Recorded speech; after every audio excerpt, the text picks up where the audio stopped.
감사합니다.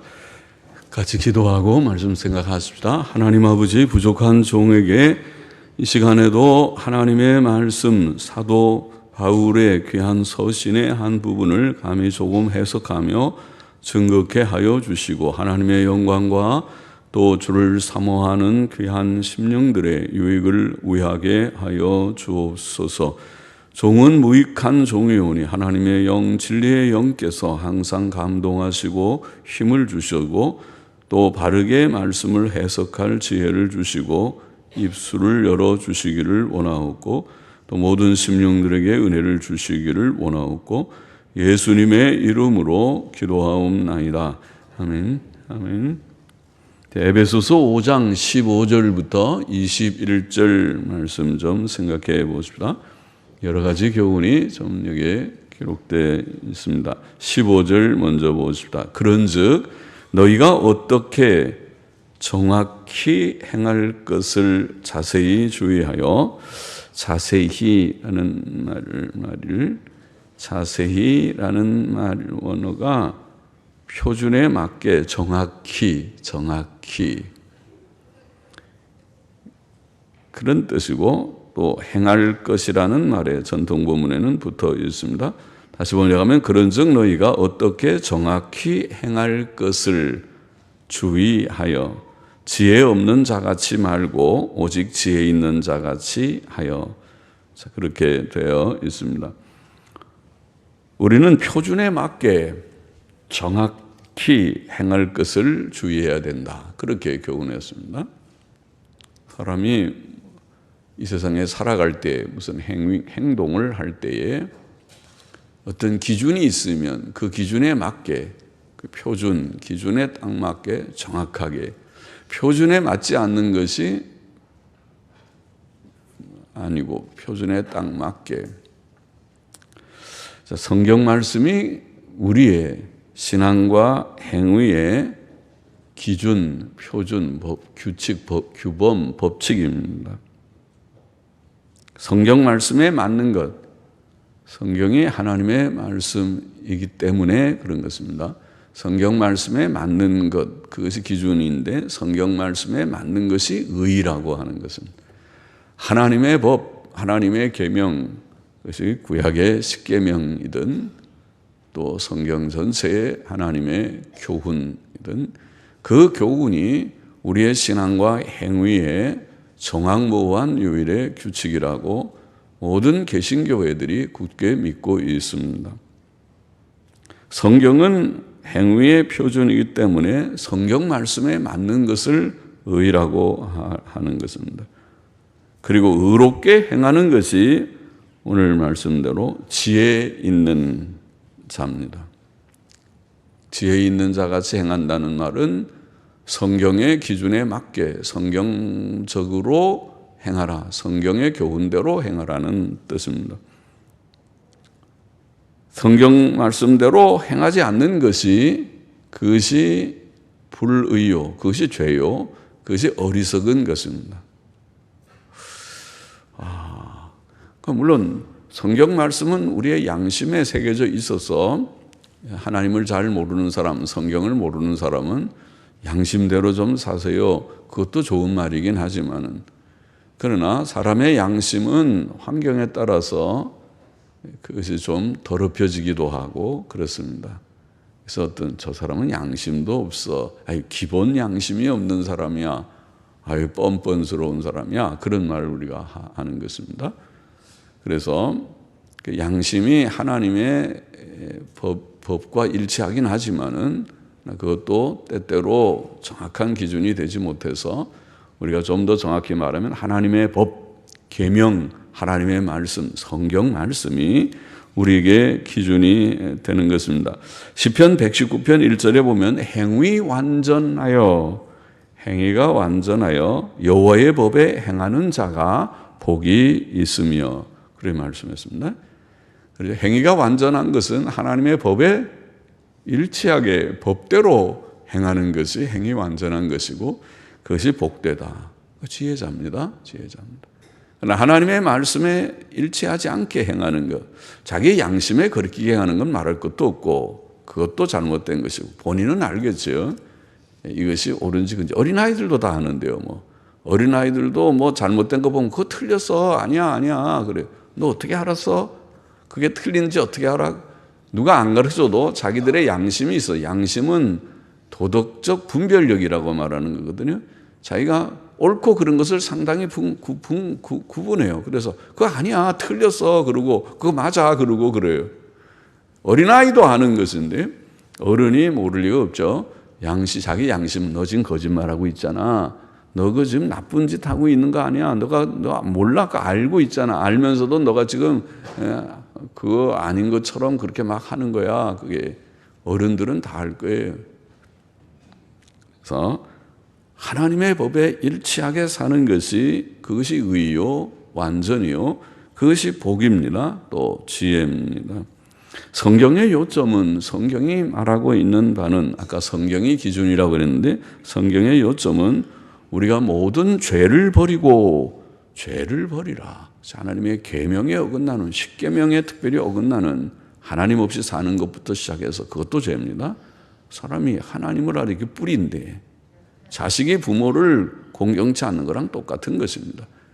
인간이 피조물인 인간이 조물주 하나님을 찾고 그를 경외하고 그에게 감사와 영광을 돌리고자 하는 것이 기본인데 그래서 하나님을 경외하고 계명대로 사는 것 그것이 하나님의 뜻인데 그 계명을 어기는 것이 죄입니다. 그래서 모든 죄를 다 버리고 회개하라.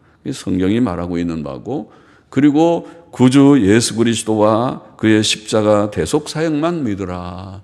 사람이 죄 씻음을 받는 길은 구주 예수님의 십자가 대속 사역밖에 없으니까 그것을 믿어라. 그리고 그것을 믿게 되면 죄 씻음과 의롭다 하심을 얻느니라. 그게 성경의 요점입니다.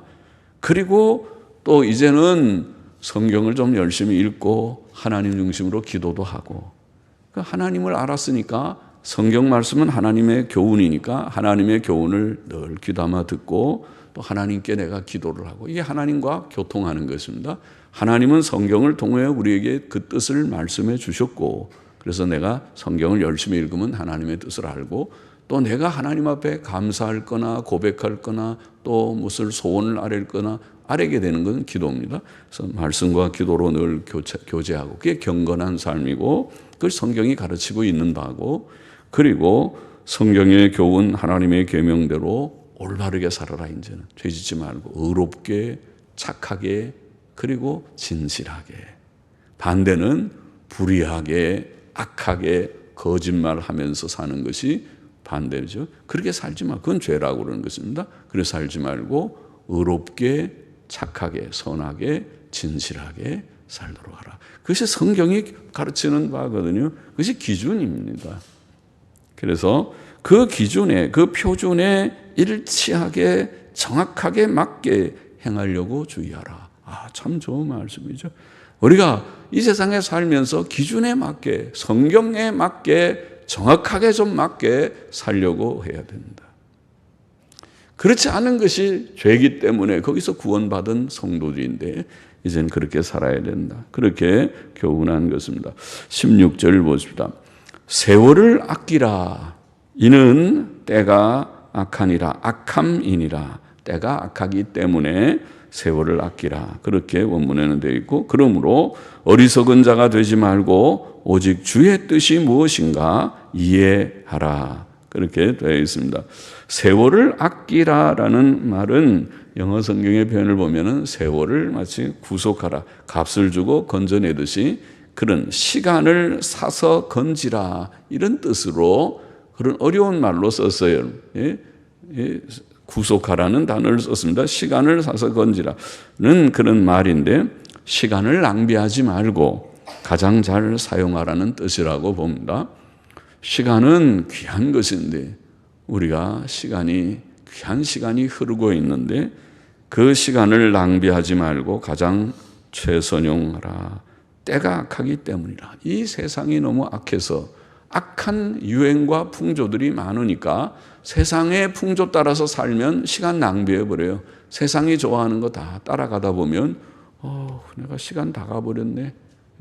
내가 해야 할 정말 중요한 일들이 뭔지는 잊어버리고 그냥 내가 엉뚱한 데 시간을 다 쓴 것 같으니 그렇게 된다는 겁니다. 그래서 이 때가 악하기 때문에 세월을 우리가 최선영을 아끼라 그렇게 말씀합니다. 세상의 죄악된 유행과 풍조는 성도들을 죄에 빠뜨리려고 하니까 그거 쫓아가다 보면 죄 짓기 쉽고, 또 세상의 모든 풍조는 물질적인 탐욕과 육신의 쾌락을 구하는 것이 아닙니까? 이 세상에 자본주의 사회든 공산주의 사회도 마찬가지일 것입니다. 중국도 엄청 부자들이 많다고 그러고 북한도 장마당의 경제 때문에 장마당 경제로 부자 되는 사람들이 엄청 또 부자인 모양이니까.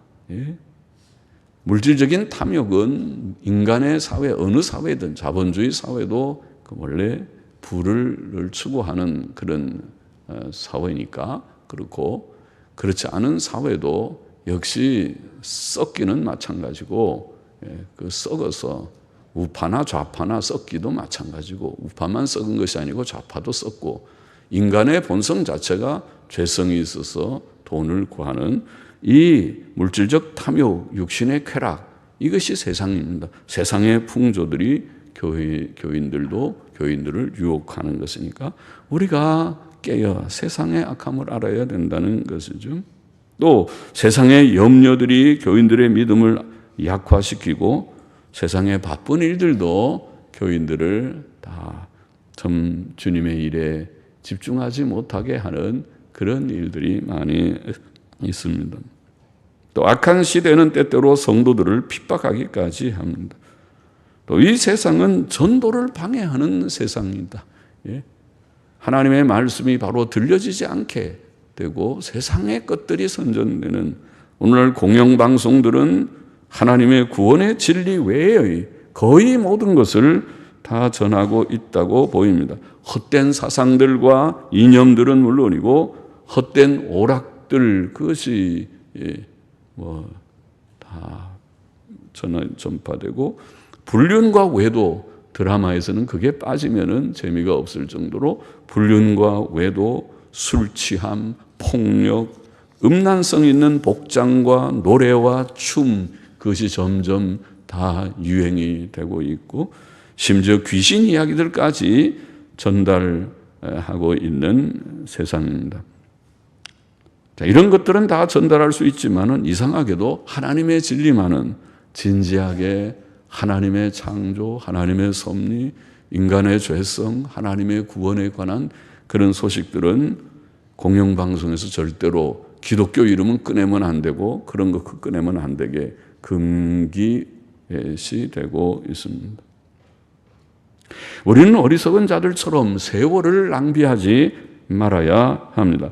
지나간 시간은 되돌릴 수 없습니다. 사람의 생애는 한 번뿐입니다. 우리는 주의 뜻을 이해하고 그 뜻에 맞게 살아야만 합니다. 하나님의 뜻은 성경에 밝히 게시되어 있고 기록되어 있습니다. 로마서 12장에서 우리가 이런 말씀을 읽었죠. 그러므로 형제들아, 내가 하나님의 모든 자비하심으로 너희를 권하노니 너희 몸을 하나님이 기뻐하시는 거룩한 산제사로 드리라. 이는 너희의 드릴 영적 예배니라. 너희는 이 세대를 본받지 말고 오직 마음을 새롭게 함으로 변화를 받아 하나님의 선하시고 기뻐하시고 온전하신 뜻이 무엇인지 분별하도록 하라. 세상을 본받지 말고 하나님의 뜻을 분별하도록 하라. 하나님의 뜻은 앞에도 말했지만은 택함받은 자들이 구원받고 예수님 믿고 죄사함 받고 의롭담을 받는 구원받는 것이고, 또 구원받은 성도가 이제는 경건하게 하나님과 교통하며 의롭고 선하고 진실하게 사는 것이 하나님의 뜻입니다. 세상을 우리가 본받지 말고 이 세상이 악하기 때문에 우리는 조심해서 시간 생활을 조심해서 시간을 낭비하지 않도록 해야 된다. 그렇게 교훈한 것입니다. 18절 보십니다. 술 취하지 말라. 이는 방탕한 것이니 오직 성령의 충만을 받으라. 자, 술은 육신적 기쁨을 위하고 세상의 근심과 고통을 잊으려고 사용됩니다. 그러나 술 취하는 것은, 술이 과해서 술 취하는 것은 사람으로 하여금 자제력을 잃게 만들고 실수하게 만들고 방탕에 떨어지게 합니다. 그러므로 사도 바울은 술 취하는 자가 천국에 들어갈 수 없다. 고린도전서 6장 10절, 갈라디아 5장 21절 그렇게 분명하게 가르쳤습니다. 하나님의 권위로 가르쳤습니다. 술 취하는 자는 천국에 들어갈 수 없다. 그러므로 술을 끊는 것은 완전 금주, 완전 금연, 술을 끊고 담배도 끊고 하는 것은 그리스도인의 좋은 전통입니다. 그것은 성경적으로 어떠냐를 논하기 전에 그것은 여러 면에서 좋은 전통입니다. 우리는 술 취하지 않기 위해서라도 술을 나는 전혀 가까이 하지 않겠다. 술이랑 친해지지 않겠다. 그렇게 결심하는 것이 지혜입니다. 술을 끊으십시오. 잠언 23장 31절에 보면 포도주는 붉고 잔에서 번쩍이며 순하게 내려가나니 너는 그것을 보지도 말지어다. 그런 말씀이 있죠. 술은 쳐다보지도 않게. 그렇게 술과 담배는 내가 쳐다보지도 않으리라. 그것이 좋아요. 몸에 건강에도 좋고 경제에도 돈 낭비도 안 하고 좋고 다 좋아요. 하나님 중심으로 한 살아요. 성도는 술 취함 대신에 성령의 충만을 받아야 합니다. 여기 오늘 술 취하지 말라 이는 방탕한 것이니 오직 성령의 충만을 받으라. 하나님의 영이신 성령께서 구원받은 성도들 속에 오셔서 영원히 거하신다는 사실은 참으로 큰 복이 아닐 수 없습니다. 그것은 하나님께서 구원받은 우리와 영원히 함께 계시는 것을 의미하기 때문입니다. 성령께서는 보혜사라고 불리는데 그것은 위로자라는 뜻입니다. 성도들은 성령의 충만함을 받음으로 풍성한 위로를 얻습니다.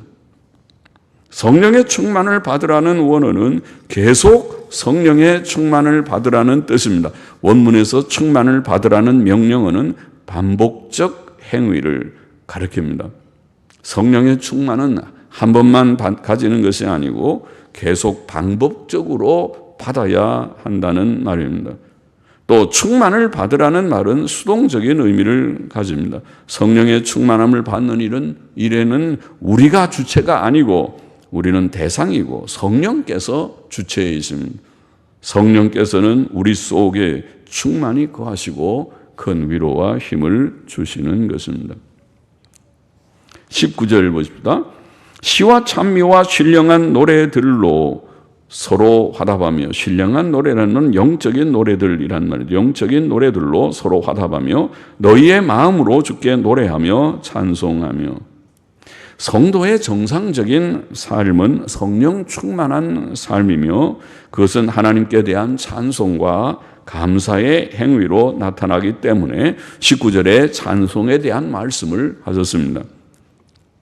시는 본문에 시는 시와 찬미와 시는 시편을 가리킨 듯하고 찬미 혹은 찬송은 하나님의 이름과 그의 속성들과 그의 하신 일들을 인정하고 높이는 노래를 가리킵니다.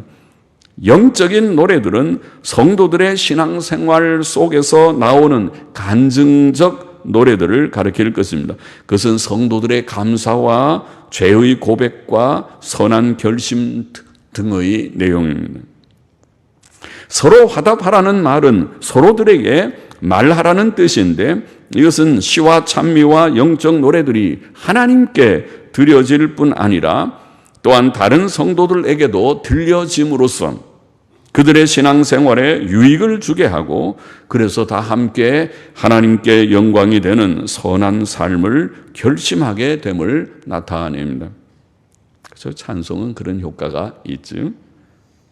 본절과 비슷한 교훈인 골로새서 3장 16절의 원문은 모든 지혜로 시와 찬송과 영적 노래로 피차 가르치며 권면하라고 번역할 수 있습니다. 너희의 마음으로 주께 노래하며 찬송하라는 말씀은 찬송과 영적 노래들이 우리의 입이나 목에서만 나와서는 안 되고 마음 중심에서 나와야 함을 보입니다. 그것은 우리가 마음으로 주 예수님을 믿고 사랑하고 순종하며 찬송해야 한다는 뜻입니다. 이런 점에서 교회 찬양대는 일반 합창단과 다릅니다. 찬양대의 의미와 가치가 다를 뿐만 아니라 찬양의 내용이나 방법도 다릅니다. 세상 노래들은 사람의 감정을 표현하는 사람 중심의 노래들이라면 찬양은 하나님께 영광을 돌리는 하나님 중심의 노래들입니다. 시편 33편 1절 2절에 보면 너희 의인들아 여호와를 즐거워하라. 찬송은 정직한 자의 마땅히 할 바로다. 수금으로 여호와께 감사하고 열줄비파로 찬송할지어다. 하나님을 목소리로 찬송하고 악기 연주로 하나님께 영광을 돌리는 시편 96편 1절 2절도 새 노래로 여호와께 노래하라. 온 땅이여 여호와께 노래할지어다. 여호와께 노래하여 그 이름을 송축하며 그 구원을 날마다 선포할지어다. 하나님의 성호를 찬송하고 하나님의 구원을 노래하라. 시편 100편 1절에 보면 온 땅이여 여호와께 즐거이 부를지어다. 기쁨으로 여호와를 섬기며 노래하면서 그 앞에 나아갈지어다. 여호와가 우리 하나님이신 줄 너희는 알지어다. 그는 우리를 지으신 자시요 우리는 그의 것이니 그의 백성이요 그의 기르시는 양이로다. 감사함으로 그 문에 들어가며 찬송함으로 그 궁정에 들어가서 그에게 감사하며 그 이름을 송축할지어다. 또 시편 150편 마지막 절에 보면 호흡이 있는 자마다 여호와를 찬양할지어다. 할렐루야. 그렇게 되어 있죠. 우리가 다 주님을 믿는 성도라가 되었다면, 의로운 삶을 구하는 의인들이 되었다면 우리는 우리에게 호흡이 있는 한 하나님을 찬송하는 자가 되어야 한다고 성경은 교훈했습니다. 20절 보십시다. 본문 20절. 범사에 우리 주 예수 그리스도의 이름으로 항상 아버지 하나님께 감사하며. 우리는 하나님께 감사드려야 한다고 교훈했습니다. 하나님께서는 온 세상을 만드신 창조자시며 온 세상을 다스리시며 우리의 필요한 것들을 주시는 섭리자이시기 때문에 우리는 하나님께 감사해야 합니다. 해마다 늦가을이 되면 우리는 올해도 우리의 육신을 위해 일용할 양식을 주신 하나님, 누가 갖고 왔는지 이렇게 좋은 곡식, 채소, 과일들을 저에게 갖다 놨는데 풍성한 땅에다 심으니까 또 수고는 하지만은 이렇게 먹을 수 있는 풍성한 것을 주신 조물주 하나님, 창조자 하나님, 섭리자 하나님께 감사를 올립니다. 또 우리는 우리에게 주신 건강과 직장과 가정과 사회적 안정을 인해 하나님께 감사를 드립니다. 돌이켜보면 그렇죠. 아직 우리가 생존하고 있어요. 어려운 세상에서 아직도 이만큼 건강하게, 이만큼 그래도 일용할 양식에 배고프지 않게 먹고, 그래도 지나오신 줄 압니다. 혹 배고픈 이들도 있는지 몰라도 다 먹고 또 지나고 가정도 있고, 또 이 복잡한 나라긴 하지만은 아직도 평화로운 우리 자유 대한민국이라는 나라에서 살고 있는 것을 우리는 감사합니다.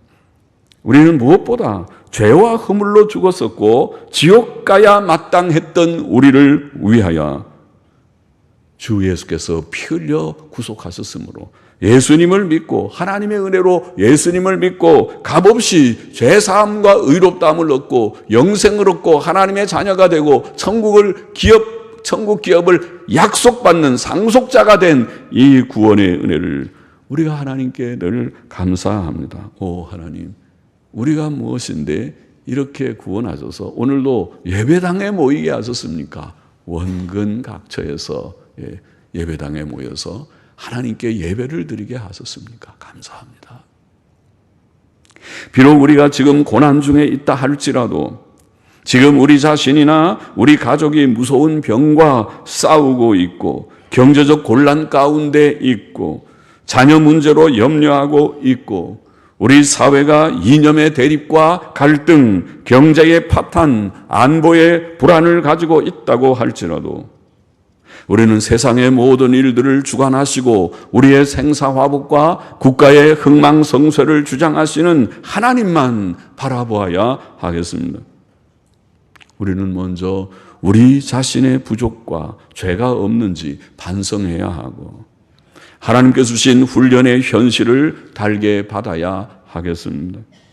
중요한 것은 우리의 처한 현실의 혹독함이 아니고 우리가 참된 믿음과 참된 회개와 참된 간절한 기도가 있었는가 그것을 반성하는 것이라고 생각합니다. 먼저 우리 자신을 살펴서 주여 믿습니다. 나의 모든 부족한 것을 주 앞에 고백합니다. 주님, 나의 모든 문제를 주 앞에 그대로 아뢰옵니다. 간절히 아뢰옵니다. 그렇게 하셨습니까? 욥은 고난 중에 내가 모태에서 적신이 나와 싸운즉 또한 적신이 그리로 돌아가올지라 주신 자도 여호와시요 취하신 자도 여호와시오니 여호와의 이름이 찬송을 받으실지니이다. 그런 고백을 했다고 성경은 기록하고 있습니다. 의인 욥입니다. 하나님을 참 믿어서 하나님이 다 주셨다가 이제 또 좀 가져가시는데 주실 때는 좋다고 해대고 가져가면은 입이 튀어나와서 하나님 나쁘다고 하나님 싫다고 욕하면 안 되지 않습니까? 욥의 말이 그 뜻이죠. 주신 자도 하나님이시요 취하신 자도 하나님이시오니 하나님께 찬송을 올립니다. 사도 바울은 우리가 알거니와 하나님을 사랑하는 자 곧 그 뜻대로 부르심을 입은 자들에게는 모든 것이 합력하여 선을 이루느니라. 저는 그 말씀 참 좋아하는데 그것은 첫째는 성화라고 말했지만은 그 속에 성화를 포함해서 모든 것들이 참된 성도들에게는 고난은 있지만은 하나님의 보호하심과 회복하심도 있고 지금 말씀대로 합력하여 선을 이루는 것이 있습니다. 그 중심에는 성화가 있습니다.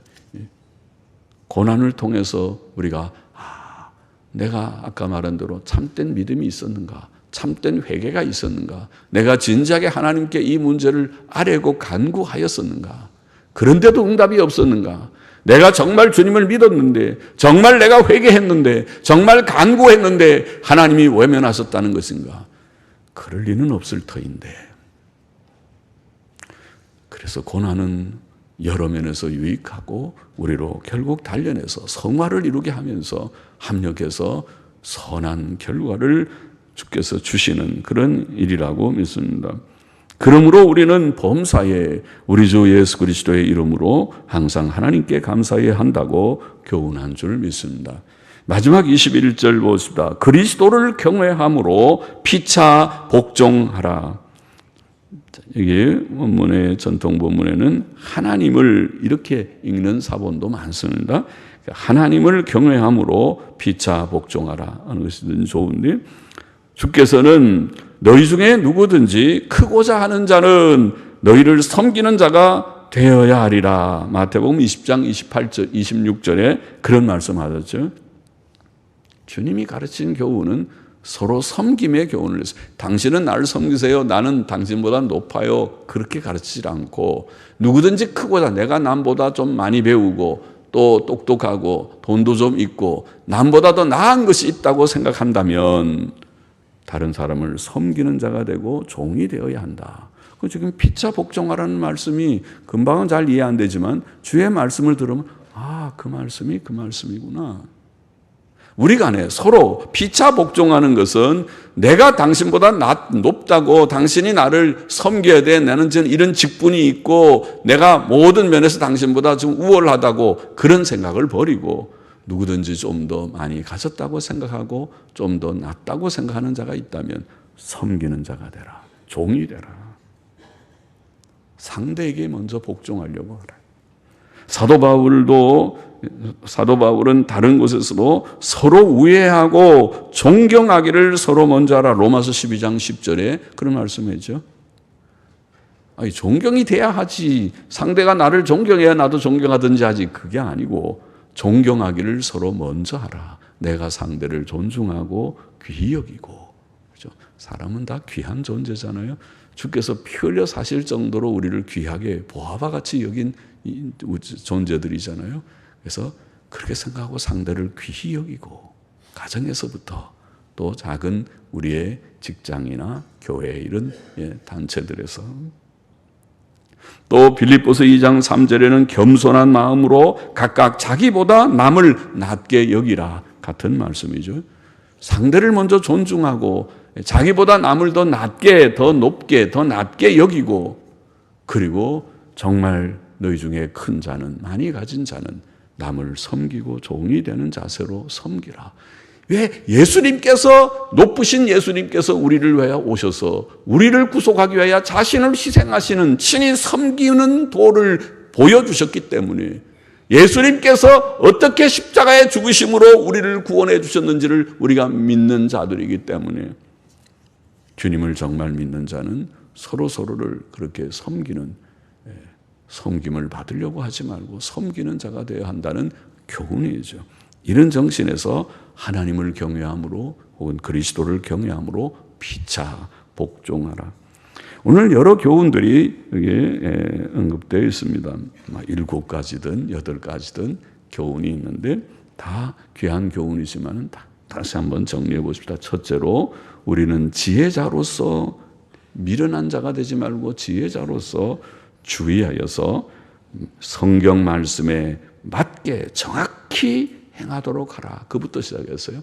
이게 자세히라는 말은 정확히, 표준에 정확히, 우리의 삶이 하나님의 기준, 성경의 기준에 정확히 맞춰서 살도록 하나님 섬기고 하나님의 법도대로 도덕성 가지면서 경건과 도덕성이 있게 살아보려고 해야 된다. 둘째로, 우리는 때가 악하기 때문에 세월을 아껴야 된다. 세월이 이 세상에 참 악한 세상이라, 세상의 풍조를 따라가면 시간 낭비를 하고, 내가 낭비했네, 시간 다 버렸네, 인생이 다 가버렸네, 벌써 백발이 됐네, 내가 무엇했나 돌이켜보면 내가 한 것이 별로 없네, 돈은 좀 벌었는데 그 돈 다 벌어서 뭐 하는가, 내가 쓰지도 못하고. 실제로 돈 열심히 벌지만, 벌어야 돼, 돈은 뭐 벌어야 되긴 하지만은 돈 다 벌어가지고 그거 진짜 뭐 하는가 싶으면 허망한 것이 또 돈이죠. 그죠? 돈 버는 것 자체가 그렇게 가치 있는 것은 아닙니다. 돈 가지고 무엇을 하는가가 가치 있는 거지. 예? 세상 풍조 따라 살지 말고, 예? 세상 시간을 아끼면서 바르게 하나님의 뜻에 맞게 살아야 된다. 셋째는, 주의 뜻이 무엇인가 이해하라. 그래서 아까 세월을 아껴서 주의 뜻에 명중하도록, 주의 뜻을 이해하도록 하라. 넷째로, 술 취하지 말고 성령의 충만을 받으라. 예. 우리가 세상의 것으로 취하지 말고 성령의 충만을 받으라. 그러면은 하나님께서 우리에게 큰 위로와 힘이 됩니다. 예. 속에 위로와 힘이 필요하다고 해서 술 한 병 사갖고 마시지 말고 담배 한 대 피려고 하지 마시고, 정말 참된 위로와 힘은 하나님께서 주시는데 성령의 충만을 받음으로써 술병이나 담배가 다 치워버리고 하나님의 위로와 힘이 내게 충만해지기를 원합니다. 술 취하지 말고 성령의 충만을 받아. 다섯째로, 하나님께 진심의 찬송을 올리라. 여섯째로, 범사에 우리 주 예수 그리스도의 이름으로 항상 하나님께 감사하라. 하나님께 감사할 것이 한두 가지가 아닙니다. 모든 것 다 주셨고, 영육의 것을 다 주셨고, 무엇보다 우리를 구원하여 주셨고, 오늘 우리가 여기 있게 하셨습니다. 또 하나님께서 우리에게 필요한 거 우리가 원하면 더 주실 것입니다. 합력하여 선을 이루시는 하나님이신 줄을 믿습니다. 하나님이 죽은 하나님이 아니시고 좋은 것 주셨고 주실 것을 믿습니다. 하나님을 바로 믿고 하나님께 감사의 영광을 돌리고, 일곱째로, 우리는 하나님을 경외함으로 피차 복종하라. 할렐루야. 예? 예수님 믿는 도는, 성도들의 삶은 섬김의 삶이다. 우리가 가정에서부터 실천하고, 교회에서도 형, 동생, 언니, 동생들, 우리가 교회 생활을 할 때 젊은이는 연세든 분을 존중하고, 또 나이 든 분은 젊은이들을 사랑하고 붙들어주고 서로 섬기며 서로 먼저 존중하고 그렇게 하면 이것이 바로 천국입니다. 천국의 모습이 비록 우리가 죄성을 가진 부족한 성정을 가진 인간들이지만은 그러나 땅 위에서 우리의 가정이 이미 천국의 모습이 이루어지기 시작하고 우리의 교회가 천국의 모습이 이루어지고 여러분들이 직장에 들어가면 그 사람 참 좋은 사람인데 저봐 많이 배우고 참 똑똑하고 좀 더 돈도 있는 것 같은데 저봐 저렇게 아주 굳은 일은 자기가 앞장서서 하고 섬기는 거 봐. 아이고 저분 참 대단한 사람이네. 그렇게 될 것이라고요. 그것이 주의 빛이래요. 그렇게 살라고 성경이 가르친 대로 우리가 살 때 참 예수 믿는다고 그러는데 예수 믿는 게 뭔지 참 그게 좋은 것 같아. 이렇게 될 거예요. 그렇게 하라. 그것이 성경이 우리에게 가르친 교훈인 것입니다. 기도하십시다. 하나님 아버지, 부족한 종이 오늘도 여기에 성경에 7가지의 여러 교훈들이 나오는 말씀을 조금씩 짧게 설명하고 증거했습니다. 함께 나누었습니다. 전한 자나 받는 자나 이 말씀들을 아무쪼록 마음에 좀 새기고 기억하고 우리의 현실의 삶 가운데서 10분 이것을 실천해서 하나님께 영광이 되고 하나님의 뜻을 이루는 귀한 백성들이 되게 하여 주옵소서. 예수님의 이름으로 감사하며 기도하옵나이다. 아멘. 아멘.